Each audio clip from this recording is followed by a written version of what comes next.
Hello guys, and welcome back again to my channel. For the purpose of this video, I decided to put on my scrubs for you guys, and in today's video I'm going to be talking about volunteering in a Nigerian hospital.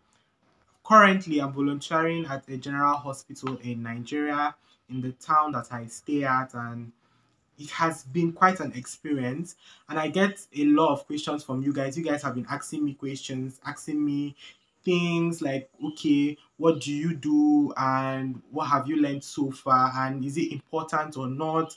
So I'm here to answer each and every one of your questions, guys. I really hope that I'm looking at the camera. I am currently filming on a new tripod stand. I am just so excited, guys. I don't know if you guys want to see an unboxing video. Leave it down below. I'll just put it back inside its box and act like I'm unboxing it. But almost the tripod was just a surprise. My mom just got it for me. I was like, let me come on here and let's get back to work. In case you don't know, my previous tripod spoiled, and that is a different story. So guys, let's get right into the video. So guys, the first question is, how did I get to volunteering? To be honest, to be very honest with you all, my mom knows someone working there. I actually just went there, to be honest. um she spoke to the doctors, and doctors were like, okay, he can come, and that was how I went there. But if you don't know anybody in the hospital, you can literally just walk in, go to the secretary's office, or if you're opportune to meet the doctor, you can ask them. You can ask them whether there is an opening or whether their hospital agrees or allows volunteering. Because when I went there and I met with other medical students, one of them actually told me that he literally just walked into the hospital and spoke to the secretary and met the medical superintendent and like spoke to him about coming there to volunteer. So you can also do the same. While if you know anyone maybe in your family, or if your family kind of have a hospital, that one is a no-brainer that you can just walk in there anytime and start volunteering. But for where I work is a general hospital, so there are kind of procedures you will have to go. But it is, to be honest, because where the hospital is located is quite rural, it was not very intense for me. Like, I just walked in there, spoke with the medical superintendent. I didn't even know he was the medical superintendent. When we spoke to him, and he was like, you have to put it in a letter format and give it to the secretary, which I did, but I didn't give it to the secretary. And I don't know whether he's going to ask of it or not, but basically that's what he told me. But I think it wasn't totally necessary. The letter wasn't even necessary. So now, some people have asked me, what do you do in the hospital? Like, you've told us you work in the hospital, like what do you do? Because you're still a preclinical student, you're still learning your anatomy, still learning your physiology, so what are you doing in the hospital? To be honest, I do whatever the doctor wants me to do. So it might be collect sample bottles, it might be write lab reports for the patient to go do the test. It could be even examine a patient. Do you know, it can get as intense as examining this patient, listen to this patient's chest, or it can be something as intense for us, but for them it is very minimal, it's very simple. But like I said, since I'm still a preclinical student, I don't really know so much. I'm still battling to learn my anatomy and learn my physiology, so it is not very easy for me in the hospital. I remember those first few weeks I kind of struggled really hard, because like it was like you have to dust your books. Like, if you want to survive here, you have to know so much information. Like, if you know your anatomy, if you know your physiology, I feel you can actually survive in the hospital setting, from the surgeries. Because even while doing surgeries, the doctor can actually stop and be like, okay, like when we're performing a herniatomy, or was it a herniorrhaphy, he stopped and was like, okay, I should describe the inguinal canal. And I was starstruck, because I didn't know what that was. I knew what that was, but I can't remember, because we weren't taught in school. It's something that I just randomly came across, and I was like, oh, this thing is important, let me study it. And he was like, okay, describe it. I was just shook. He told us to go read and present to him. So it can be different things, different things. Surgeries, they can ask, what structure am I holding? What structure is this? What is this? Then even in normal clinics, they can ask you questions too, like, okay, where are we going to put the stethoscope to listen to the aortic sound? Where are we going to? So it's like basic things that you will learn in your preclinicals, and you also need to apply it in your clinical phase. So that's what I'm learning. Then what else? What else do I do? I've told you basically most of the things I do. I'm just going to check down because I wrote down. Okay, yes. One more important thing that I do in the hospital is that I read case files. Like, every patient have its files. So like if you're going to the hospital, obviously you get a file, and it is very, like I said, where I work, it's quite rural, although it's a government hospital, but it is not like there yet where we are using computers to store that patient data. We are still using paper and pen. Like, what is that? But anyway, that was also a shock to me. So I read the case files, like see management. The doctor is quite serious when it comes to drugs and dosages, although he kind of understands that I'm not yet in 400 level yet. So he keeps saying, okay, when you start doing your pharmacology, but you still have to know this, know that, know different antibiotics, cleftriaxone, like different drugs and their action. Okay, metformin for for diabetes, and different antihypertensive drugs, because those are some of the cases we see in the clinic. So basically, learning drugs too, reading patient case files, how they are being managed and stuff. That those are some of the things that I kind of do. And like I said, whatever the doctor wants me to do. So another thing again that you guys ask me is, okay, what have you learned? I just decided to put this in, like, what have you learned so far in your journey of going to the hospital? I have learned a lot. Like, I had to even write some of them down on my flashcards because I knew that I was definitely going to forget some. But I'm just going to start with the first one. Is what I learned really matters. Like, to be honest with you guys, I've used to be honest countless number of times. If you are smart enough, or if you would want me to praise you in the comment section, leave a comment down below of how many times I've used to be honest in this video. But anyway, one of the things that I've learned is that all the things that we are being taught in preclinical school, they actually matter. Like, from your anatomy to your physiology to your biochemistry, basically anatomy, physiology, they are very, very, very important. Like, very important.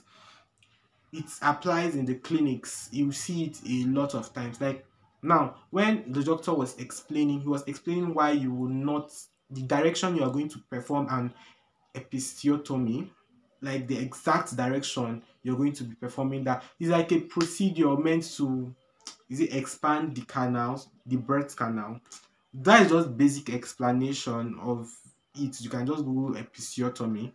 I haven't really seen the procedure yet, but the medical student I met there had already seen that procedure, so he was trying to explain it to me. So and there's a particular angle you must how will I put, you must incise.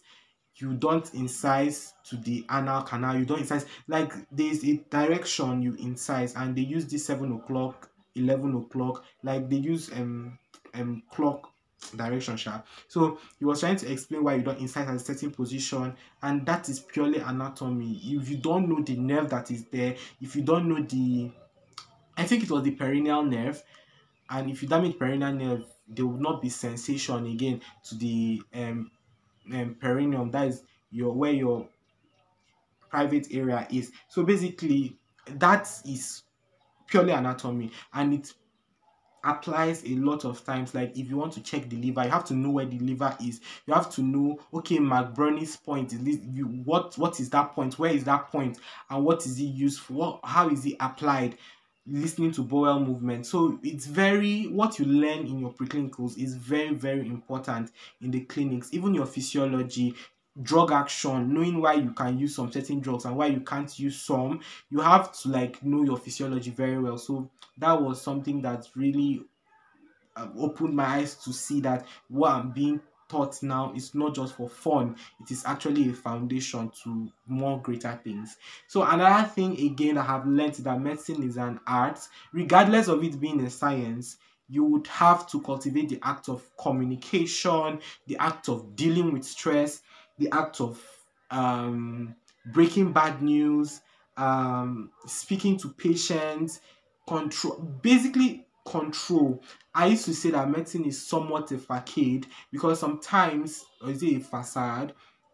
Fa- facade, more English language. Anyway, it's like a front you're putting up. Your doctors put up front a lot of times because I know that there are a lot of times I've had some certain conditions because, like I said, it's in a rural settlement and mostly what we are seeing is malaria, typhoid, hypertension, diabetes. Um, sometimes we see, but there are sometimes we see rare cases like hyperprolactinemia. We see like pregnant women. So we are seeing something like um, different things, honestly, from cesarean, from children to mothers to elderly. So we are like seeing different people. So and what I would like to say that sometimes you hear some certain conditions and for you you are like that is so bad in your head, you know, like that condition is so bad, how will you even break it to someone that the person has cancer? It is just outrageously insane, or you are suspecting that this is possibly cancer but you are just hoping in your heart that somehow this is not cancer.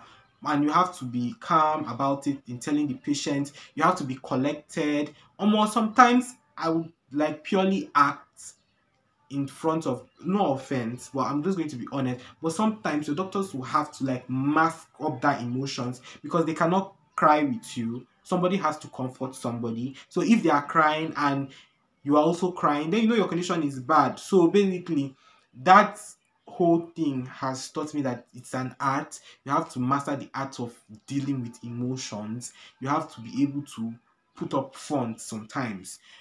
Although try not to put it in real life. It's okay for it to not be okay, but yeah, that's one thing I've also learned. And I've also learned compassion, being compassionate, being kind to people. People are in their worst time. So for you to be kind to them, you know, respect them and understand that they are going through a lot. So that's another thing I've learned, guys, is that doctors are over, like, you know, that clause, a lot of things. One of the fights for doctors is that doctors are overworked. I used to think that it was a joke, but to be honest, doctors are overworked. Like we had opportunity of shadowing doctors, obviously.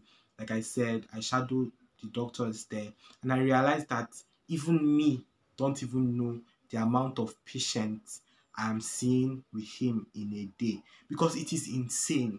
You see a lot, like especially Mondays, the amount of patients you might see can even reach 50 in a day. And trust me, I am not kidding. Especially when you're the only doctor. Hey, you're the only doctor. You will see tears will fall from your eye. Like a lot of patients, different cases, especially Mondays, very tasking and tiring. Like I don't even know how these doctors are able to maintain their mental health and keep themselves in check. Especially even when you're on call. Like I don't understand. I feel the hospital that I volunteer at, it's a week call. It is not daily call. It is not weekend call. Or so when you're on call for the whole week, like from Monday till like Sunday, or the Monday of the new week. So there's no rest for you. Like throughout that week, there's no rest for you. Maybe you start in the evening, like around 4. Sometimes they will have to like join the clinic because the outpatient department sometimes it gets really full, so they will need their help sometimes, but most sometimes they go home. So you are now going to be on call like from 4 in the afternoon till like the next day in the morning, then you go back, come back again 4 again till next day, or sometimes you have to join the clinics and stay back. So this you did not go home, you did not rest, you did not change, you did not. So it is very intense. It's very, very intense. Like if you know any doctor, please don't make their life hell. Like don't make their life, because there's some patients that are just unbearable. But you have to be calm as a doctor.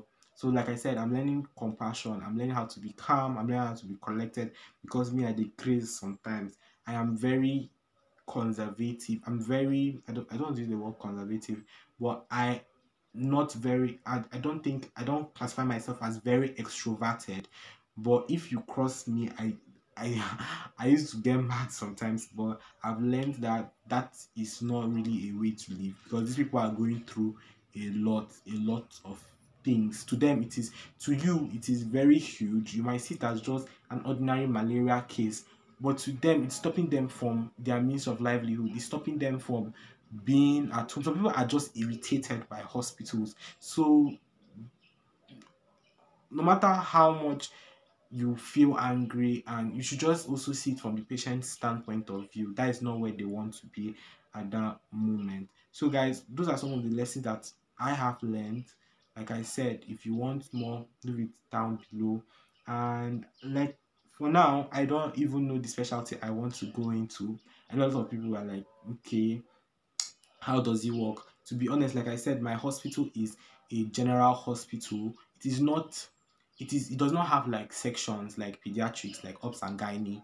No, it is like medical officers seeing everybody. It's like your local clinic. It's like your a general practitioner's office. Yes, a GP's or general practitioner office, where they basically see everybody. And yeah, that's how I have been, and that's what I've been up to. These are some of the things I've learned, guys.